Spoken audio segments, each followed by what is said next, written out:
The first candle she lit that evening was the one above the looking-glass in Lady Pemberton's dressing room, and it caught, and the room filled with gold, and Nora Clemens did not yet know that before midnight she would hear a voice she had spent 3 years trying to forget.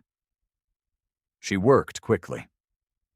Lady Pemberton expected the pearls laid out by 8, the hair dressed by past, and the room cleared before the first carriage arrived. Nora was practiced at disappearing. She had learned the art of it over the past 3 years in this house, the tucked chin, the soft tread, the careful arrangement of herself so that she occupied exactly the space she had been assigned. And no more. The London season was at its height. Grosvenor Square blazed with light. Somewhere in the street below, coachmen called to one another, and horses stamped against the cold stone, and the whole machinery of an April evening ground into motion. Nora pinned the last curl and stepped back. In the glass, Lady Pemberton's reflection assessed itself with the serene confidence of a woman who had never once doubted her own welcome in a room. She was a handsome woman, Lady Pemberton, and formidable in the precise way this season rewarded, titled connections, a recently inherited fortune, and the kind of brittle social authority that kept younger women in careful orbit around her. She had not learned Nora's full name in 3 years. She called her girl when she was satisfied, and you there when she was not. "The Ashford masquerade," Lady Pemberton said, turning her head to catch the light on her earring. "Every man worth knowing will be there. You will attend with the other servants and remain in the vestibule until I require you." "Yes, my lady." The mask lay on the dressing table. White silk, edged in silver ribbon, tied at the back with a small bow. Lady Pemberton lifted it and held it to her face, and in the looking-glass her expression did not change. She had worn many masks in many rooms, and never once considered that anonymity was anything other than ornament. It occurred to Nora, in that moment, that she had never been given one. The Ashford house was the grandest in the square. Nora had passed it a dozen times in the grey London mornings, when she walked Lady Pemberton's spaniel, and the streets were quiet, and the city felt almost like a place where a woman of no particular consequence might still breathe freely. She had not entered it. Servants did not enter through the main door, and the side entrance off the mews was well managed and efficient. And that was the world she lived in. The back hallways, the stone passages, the narrow stairs that kept the machinery of a great house invisible to the people the house was made for. Tonight the front steps blazed with torchlight. Figures in velvet and silk and feathered dominoes descended from carriages and ascended toward the doors, and even from the mews Nora could hear the orchestra, 2 floors up and muffled by wall and glass, its sound reduced to a pulse she felt, rather than heard. The servants' vestibule was a long room with benches along the walls and a fire at one end. Lady Pemberton's dresser sat beside a woman Nora did not know, and worked through a packet of mending. Nora found a corner. She folded her hands. She waited. She was good at waiting. It was perhaps the skill she had developed most completely in the 3 years since her father's solicitor had arrived at Clemens Hall, with his letter of regret and his sealed papers and his carefully composed expression of professional sympathy. And she had understood, in the way one understands a thing that the body grasps before the mind allows it, that her father's death had not simply unmade her family, it had unmade her. The entail passed to a cousin she had never met. The hall passed with it. Her mother had been gone 6 years by then, and the estate's furniture and the cellar's contents had been inventoried and assigned, and Nora had looked at what remained. A small competency, enough to live on if she lived with great care, and the name Clemens, which had once opened certain doors, and now opened precisely none, and had taken the situation with Lady Pemberton because the alternative was a slow, quiet, respectable diminishment she could not bear to watch happen to herself. She had not expected to be useful at it. She was. Her hands were steady, and her eye for detail was precise, and she kept her observations to herself, which Lady Pemberton valued above almost any other quality in a servant. To the house, she was simply the maid. To the season's gossip, if she registered at all, she was the girl from Grosvenor Square. The one Pemberton had taken on, no family to speak of. She heard it said twice before the evening was half over. Once by a footman who passed through the vestibule with a tray and spoke to the dresser without looking at Nora. The plain one, is she? Nothing behind her but a dead title. And once by Lady Pemberton's voice, carrying from the corridor as she swept past with her companion in attendance. The girl is adequate. One asks nothing more of a maid than adequacy. Nora smoothed the fabric of her dress against her knee. She did not look up. An hour into the evening, Lady Pemberton sent for her. A button had come loose at the back of her gown, and Nora was required to ascend the servants' stairs to the anteroom outside the main ballroom and make the repair. She took her small sewing kit. She climbed 2 flights.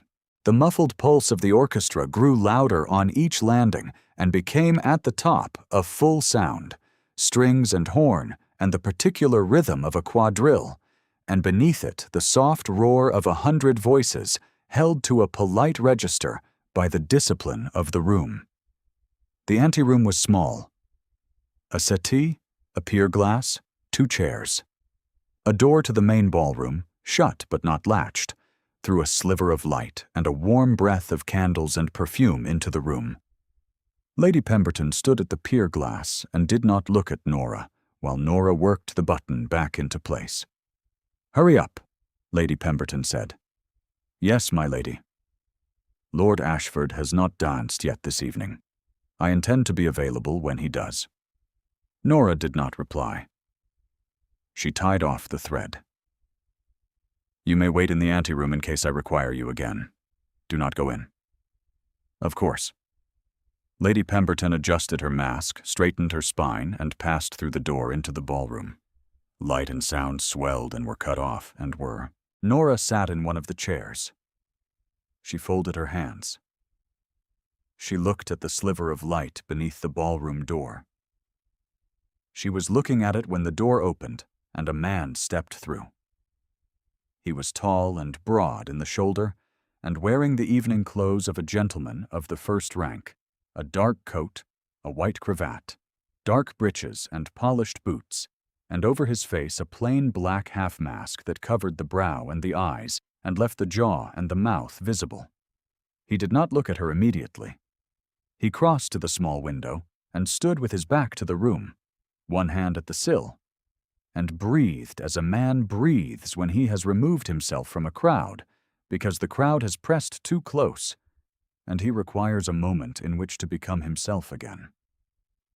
She sat very still. He turned after a moment, and his eyes found her through the mask. Gray, very pale, the kind of gray that holds its color even in the candlelight, rather than washing to no color at all. And something in his expression altered. Not surprise, something more careful than surprise. "Forgive me," he said. "I did not know this room was occupied." His voice. She had heard it precisely 3 times in her life before this moment. Once across a courtyard in the gray morning as she was leaving Clemens Hall with her box, and he had been arriving, mounted, in a dark coat, at the head of a small party, and she had not looked at his face because she had not been able to bear looking at anything at all on that particular morning.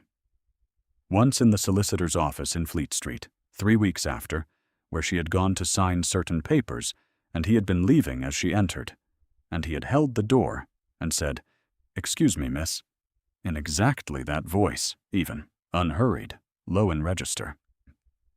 And once from the pavement outside Lady Pemberton's house in November, when she had been in the upper window and had heard his voice below in conversation with another man's voice, and had pressed herself back from the glass before she could see his face, because she had been keeping very careful account of herself, and had decided that looking was a kind of cost she could not afford.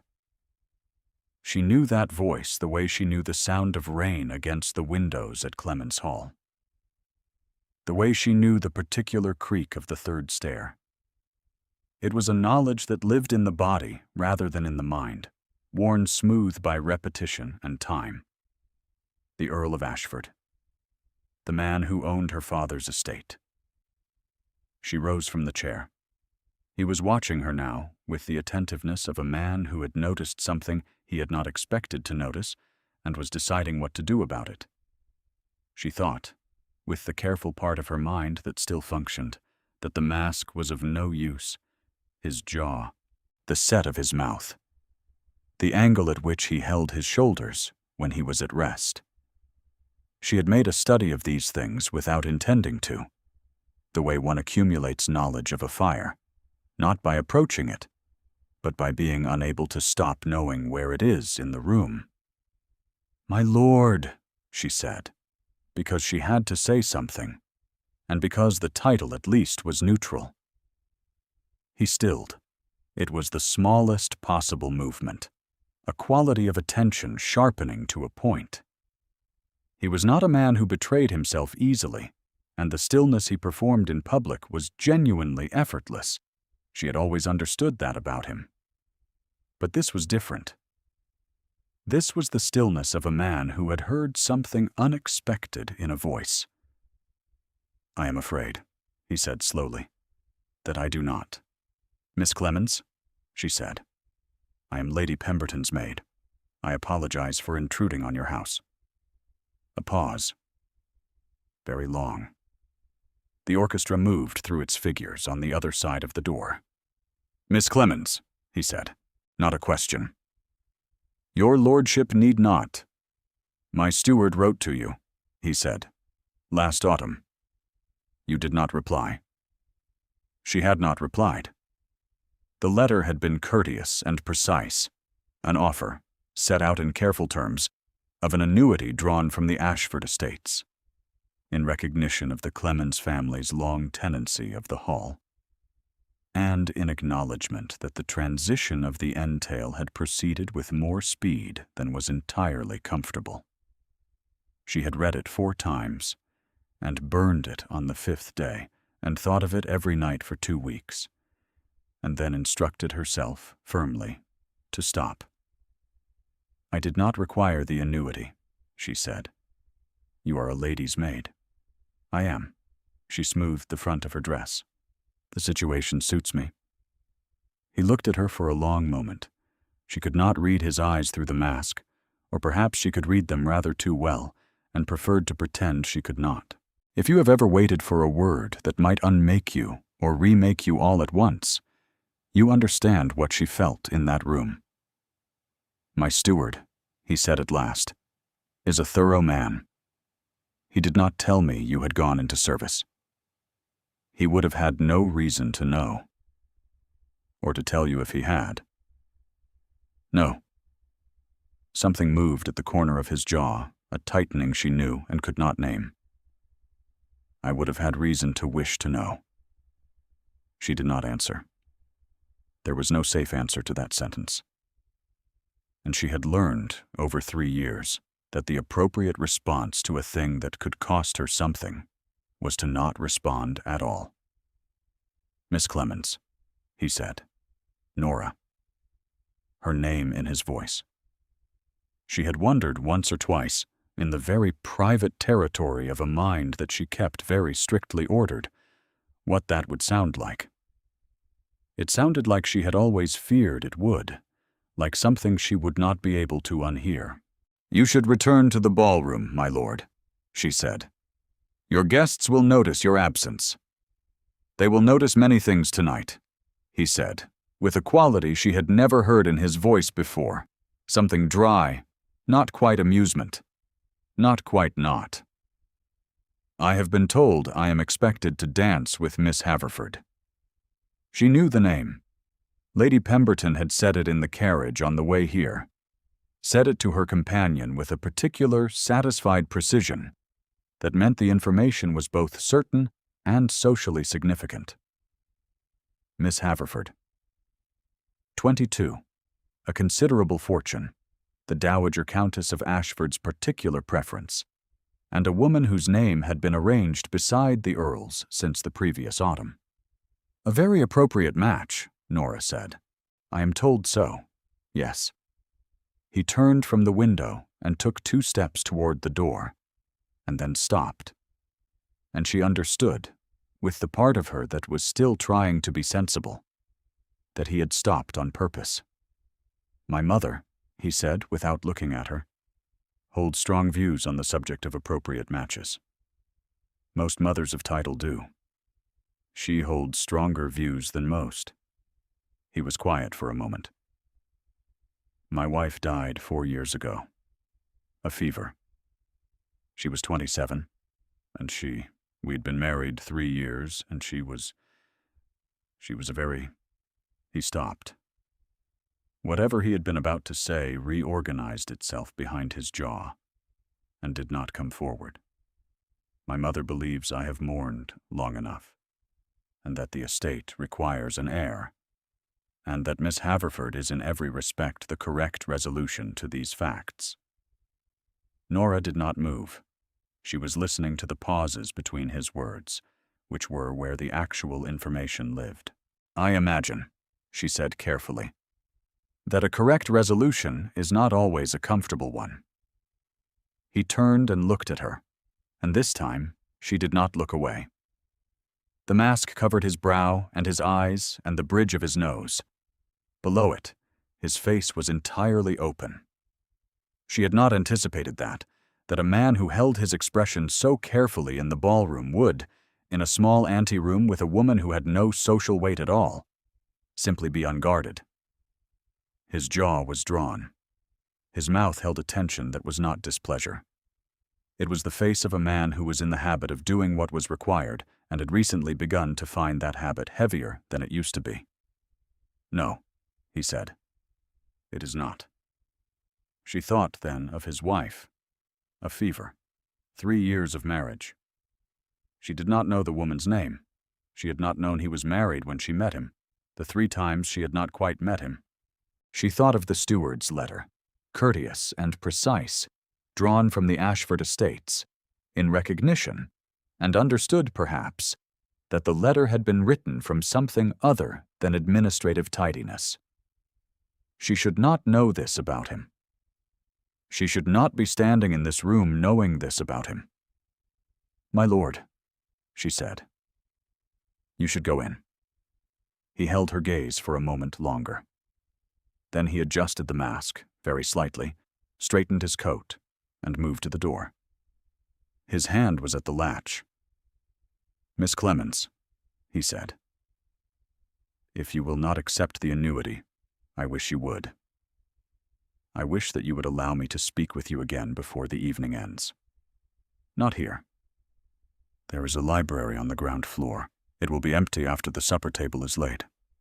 She stood very still. I am Lady Pemberton's maid, she said. I have no reason to be in your library. You have one, he said, if I ask you to meet me there. He opened the door, and the music and the light came in, and then were cut off, and she was alone.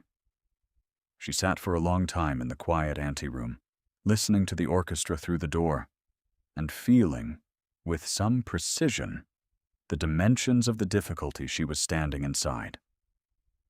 The sensible course was clear. She would remain in the anteroom until Lady Pemberton required her, attend to whatever minor crisis the evening produced, descend to the vestibule at midnight, and leave by the mews with the other servants, and she would not go to any library.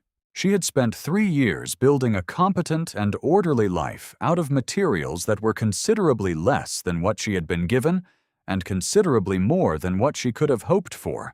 And the competent and orderly life she had built was not compatible with standing in a library at a masquerade and allowing herself to feel things she had elected not to feel. She went over this argument with great thoroughness. It held up well under examination. It was entirely correct. She went to the library at 11:15. He was already there. 1 candelabrum on the desk, 3 candles, enough to see by. He had removed the mask. He was standing at the window with his hands clasped behind him, and he turned when she entered.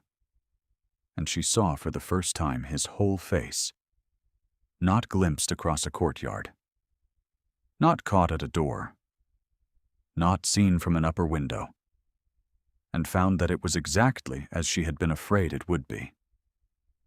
"You came," he said. "I came," she agreed, because she had no other answer, and had decided, somewhere in the anteroom, to stop pretending she was more sensible than she was. He crossed the room. Not quickly. The deliberate, even movement of a man who has been very careful for a long time and is in the process of deciding how careful to be now.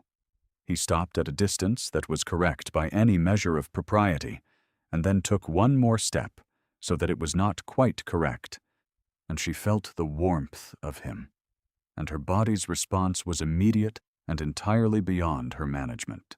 "I thought about you," he said. "After the solicitor's office, I told myself it was guilt about the hall, but it was not only that. My lord—" "James," he said. "My name is James. I should very much like you to use it." "That is not appropriate." "No," he said. "Nothing about the last 20 minutes has been appropriate." A pause, something very near to dry warmth in his voice. "I find I am less concerned with appropriate than I was this morning." She looked at him. The candlelight moved across his face, and she thought of his wife, and the 3 years of mourning, and the steward's courteous letter, and the care with which he had written her name just now in the anteroom, as though it were something he had kept. "You do not know me," she said. "You have heard my name and seen my face on 3 occasions, and you have written me a letter through your steward. I know," he said, "that you refused the annuity. I know that you went into service rather than accept a charity you considered beneath your dignity. And I know that your dignity is not nothing. It is, in fact, the most substantial thing in this house tonight. And this house contains a great deal." He paused. "I know that you have been working for a woman who does not know your name for 3 years, and that you have not once, in my presence, asked for anything." Her throat tightened. "I do not ask for things," she said. "I have learned not to. I know that too." His voice went very quiet. "I would like, if you would permit it, to be someone you did not have to apply that rule to." She stood in the candlelight and felt the full weight of it, the word permit, the quietness of his voice, the fact that he had removed the mask and she had not thought to notice until now, and the specific quality of being looked at by a man who was looking at her and not at anything she was supposed to represent. She had been looked through for 3 years. The experience of being looked at was, it turned out, vertiginous. "Your mother," she said, "expects you to dance with Miss Haverford. She does. And the estate requires—" "The estate is managed," he said, with a flatness that closed the door on that line of argument. "My mother will require managing as well. That is a separate problem from the one I am describing to you, and I am not asking you to solve it tonight. I am asking whether you would consent to see me, properly, formally, with every arrangement your situation requires, so that we might determine whether what I believe I know about you is actually true." She was quiet for a long moment. The house above them was full of music and light, and the particular pleasant hum of a crowd assembled in its own honor, and none of it had anything to do with this room. "I am a maid," she said. "Lady Pemberton's maid." with a dead name and a small competency and no connections left that matter. "You are Nora Clemens," he said. "That matters to me." The specific form of destruction that is being chosen by someone you had stopped expecting to be chosen by is not something one can prepare for. She had prepared for a great many things. She had not prepared for this. "You are very certain," she said very quietly. "I have been uncertain about a great many things," he said. "I was uncertain about the hall, and I was uncertain about the letter, and I was uncertain about this evening, and what it would or would not produce. I am not uncertain about this." A sound from the corridor, footsteps, a burst of voices, the door of an adjacent room opening and then closing. He did not move. She did not move. The footsteps passed. "Very well," she said. "Yes. I will see you." He looked at her for a moment with the full, unguarded weight of his attention, and then something shifted in his face. Relief, she thought, or the end of something he had been holding very carefully, and he stepped back and restored the proper distance between them. "Thank you," he said. "You should return to the ballroom before you are missed." "I should." He picked up the mask from the desk. He turned it once in his hands, looking at it without expression. Then he set it down again, in a small, deliberate gesture that she understood to mean something she was not yet prepared to name. "I will call on Lady Pemberton tomorrow. I will require her maid's afternoon free. She will think it very odd. She will think it very flattering," he said, with the dry quality again. And she found, to her own surprise, that the corner of her mouth moved. "She will tell everyone the Earl of Ashford calls at her house personally. She will have no idea why." He went to the door and paused, his hand at the frame. "Nora," he said, her name in his voice again. She had known it would be a difficulty, and it was. "I am glad you came tonight." "As am I," she said, because it was the truth. And she had decided, somewhere in the walk down from the anteroom, that the truth was cheaper in the long run than its opposite. He left. She remained in the library for 5 minutes, looking at the mask on the desk, and then she went back to the anteroom and folded her hands and waited for Lady Pemberton, which was what she was paid to do. If you have followed this far, I think you already know what she was feeling. She was paid for 8 more days. What happened on the 9th day was this. Lord Ashford called at Lady Pemberton's house at 2:30 in the afternoon. Lady Pemberton received him in the drawing-room in a state of barely managed astonishment. She had worn the blue gown and called for Nora twice and sent her away again, as she did when she was uncertain of her choices. Lord Ashford spent 20 minutes in the drawing-room, and then asked, with the flat precision of a man who considered the request perfectly ordinary, whether Miss Clemens might be made available to attend him in the small sitting-room for a quarter of an hour on a matter of some administrative complexity involving the late Mr. Clemens's estate. Lady Pemberton had not known that Nora's father had had an estate. The expression on her face, when she emerged from the drawing-room and directed the hall footman to send Nora in, was the specific expression of a woman revising an account book she had believed to be settled. "The girl," she said to the footman, in a voice that carried, and then stopped and corrected herself, which cost her something. Miss Clemens. Nora sat with Lord Ashford in the small sitting-room for precisely 17 minutes. He had brought his solicitor, who sat to one side and said nothing, while Lord Ashford explained, formally and without ceremony, that he intended to make a proposal of marriage and wished to do so with the full procedural weight that her situation required, and that he had, with this in mind, arranged with the solicitor the full restoration of Miss Clemens's competency to its original terms, independent of any arrangement between them, because he wished her to be in no doubt that his offer was not the form of charity she had previously declined. He then made the proposal. It was short. It named her. It did not mention the estate. She said yes. There was not much else to say. What she remembered afterward, when she thought about it, and she thought about it often, in the years that followed, the specific quality of that yes and the silence that preceded and followed it, was that she had not felt grateful. She had felt, with something that startled her in its simplicity, recognized, as though the part of her that had been performing adequacy for 3 years had been permitted to stop performing and simply stand in the room as herself. It was the solicitor who noticed that her hands were shaking. She did not notice. She was too busy being looked at. The months that followed were not simple. Constance Ashford, the Dowager Countess, was a woman of 62 who had organized her understanding of the world around certain facts she considered immutable, and the fact that her son intended to marry a woman who had until recently been pressing his tenant's gowns was not a fact she absorbed with equanimity.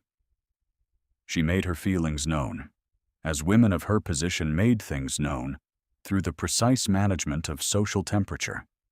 The degree of warmth extended to certain visitors, the calculated pause before a greeting, the slight elevation of a fan that said, as clearly as any spoken sentence, that she found the new arrangement imperfectly satisfying. She said it to Nora directly, once, in the long gallery of Ashford Park, 3 weeks into a visit that had been proposed as an opportunity for the two women to become acquainted. "A maid," the dowager said, without any particular venom, but with the calm certainty of a woman stating a geological fact. "My son might have had anyone." Nora did not flinch. She had been flinching for 3 years and had grown tired of it. "He chose," she said. "That is the thing about anyone, my lady. It remains a choice." The dowager looked at her for a long moment. Something shifted in her face. Not warmth, not yet, but the very faint flicker of a woman encountering something she had not adequately prepared for. She did not make the observation again. James Ashford had a daughter from his first marriage. Her name was Alice, and she was 4 years old, and she had her father's eyes and her dead mother's expression of watchful assessment. And she had been, for the 18 months since she was old enough to understand that her mother was not coming back, in the care of a nursemaid who was kind and steady, and not her mother. Nora met her on the 3rd day of the visit. Alice was in the garden with the nursemaid, crouched over something in the grass. A beetle, it turned out. Black and iridescent and entirely absorbing. Nora crouched beside her without being invited. Alice looked up. Nora looked at the beetle. "He is going somewhere important," Nora said. Alice considered this. "Where?" "I don't know. I think that is why he is in a hurry." Alice looked back at the beetle. "He is not in a hurry." "No," Nora agreed. "He is not." She paused. "Perhaps he has already arrived." Alice was quiet for a moment. Then she put her finger down, very gently, and the beetle walked onto it and sat there. And Alice looked at it with the total solemnity of a child conducting serious business, and did not look at Nora, but shifted slightly, so that their shoulders were nearly touching. James Ashford had come out of the house behind them. Nora did not know he was there. He stood on the path for a long time before either of them noticed, watching his daughter's shoulder pressed against Nora's shoulder. And whatever happened in his face in that moment was private enough that he did not intend to let anyone see it. But Nora looked up and saw it anyway. And the seeing of it was something she carried forward. They were married in October. A small ceremony. The vicar, the solicitor, the nursemaid with Alice in her arms, and the Dowager Countess in the front pew with her hands folded, and her expression compressed into something that was not quite opposition, and not quite acceptance, and was possibly the beginning of a third thing she had not yet named. The dowager said, when it was over, and the register had been signed, and the small party had moved to the dining room for cold collation, that the breakfast was adequate. Nora caught James's eye over the vicar's shoulder. Something moved at the corner of his mouth. "High praise," he said to her quietly. And she thought, yes, precisely, and found that the corner of her mouth moved again in the manner it had begun to do, somewhat involuntarily, in his presence. Lady Pemberton sent a card. The card said that she had always known, of course, and that she wished them every happiness, and that she hoped Miss Clemens, that is to say Lady Ashford, would not forget her old friends at Grosvenor Square. Nora put the card on the fire and thought nothing further about it, except to feel a small, precise satisfaction at the correction in the middle sentence. Miss Clemens, that is to say Lady Ashford. She did not say it aloud. She was not a woman who said such things aloud. She kept it in the private territory of a mind she still maintained with great care, and it warmed her in the particular way that private satisfactions do when they have been earned. The first winter at Ashford Park, Alice came down with a cold that kept her in the nursery for 4 days. Nora sat with her every morning and read to her from a small book of natural history that she had found in the library, and which Alice had received with the focused interest she applied to beetles and other things deserving of serious study. On the 4th morning, Alice put her hand on Nora's hand without any particular ceremony, as a child puts a hand on a hand that has been there long enough to be trusted, and said, "Will you stay?" "Yes," Nora said. "I will stay." Alice went back to the pictures of beetles. James came in at noon and found them there, Alice asleep across Nora's lap, the natural history book open to a page of beetles and moths, Nora's hand resting on Alice's hair with the particular stillness of a woman who has been still long enough to know what stillness costs, and has decided, in this case, that the cost is nothing at all. He stood in the doorway for a moment. Then he crossed to the window seat and sat beside her, and did not speak, because there was nothing required to be said. Outside, the first snow of the winter was coming down on the park. Soft, unhurried, the kind of snow that settles rather than falls, covering the stone and the grass and the kitchen garden and the long avenue of beeches in an even, quiet white. Nora watched it through the glass. She felt the warmth of him beside her, and the small weight of Alice against her lap, and the specific texture of the room, the fire at the far end, the books on the shelf behind her, the window and the snow and the pale afternoon light, all of it arranged in a particular way that she had not made and had not planned, and had been given, by some accretion of specific small choices, to inhabit. She had not expected to live in a room like this. She was very glad she did. If she had been asked to name the moment, the precise moment at which she had understood that she was no longer performing adequacy, that she had been given something that was actually hers, she would have named this one. Not the library, not the sitting room with the solicitor, not the register signed before the vicar. This one, with the snow coming down, and Alice asleep across her lap, and James beside her without any particular reason to be beside her, except that he wished to be. The beetle, she thought, had arrived somewhere after all. She turned a page of the natural history book and kept her hand in Alice's hair, and did not say anything, because there was nothing to say that the room had not already said, and the snow kept falling, and the fire crackled at the far end of the room, and outside the long avenue of beeches went white, one branch at a time, in the deep, particular quiet of the first winter of a new life. She did not think often about the ball after that first winter, but when she did think of it, she thought of the mask on the desk, the plain black half-mask that he had set down and not picked up again, and the specific economy of that gesture. She had not understood it entirely at the time. She had understood it later, over a long winter evening in the library at Ashford Park. When he had come in and found her reading, and had sat in the chair across from her, and said, after a long and comfortable quiet, that he wanted her to know he had not gone back for the mask, that the footman had found it the next morning on the library desk and returned it to the box where the masquerade costumes were kept, and that he had been glad. He had been wearing it for 3 years, he said. Not the silk and wire construction, but the other kind. The kind a man wears when he has decided that the appropriate expression for every room is the one that commits to nothing and gives nothing away. Because giving something away had once cost him more than he had expected to pay. She had looked at him over the top of her book. And now? Now, he said, I seem to have misplaced it entirely.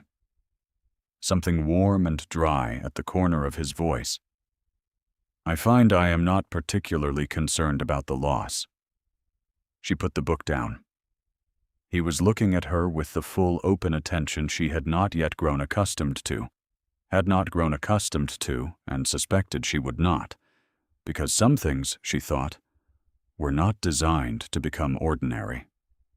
And the experience of being looked at by someone who was looking at her, and not at anything she was supposed to be, was one of them. Your mother, Nora said, because she thought of it, called on Lady Pemberton. He was quiet for a moment. I know.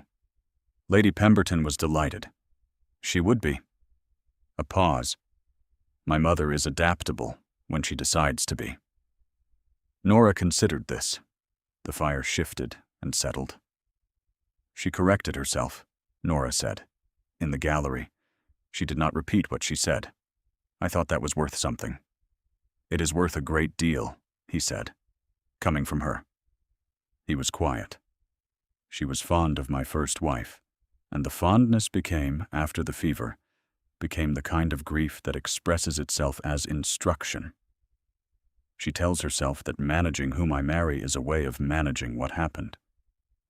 I do not think she has entirely arrived at the understanding that those two things have no connection.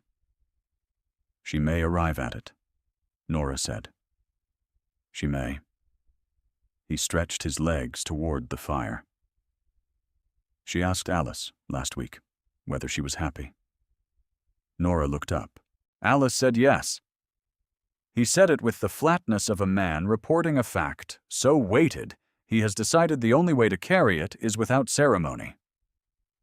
She said yes, and then she went back to her beetles.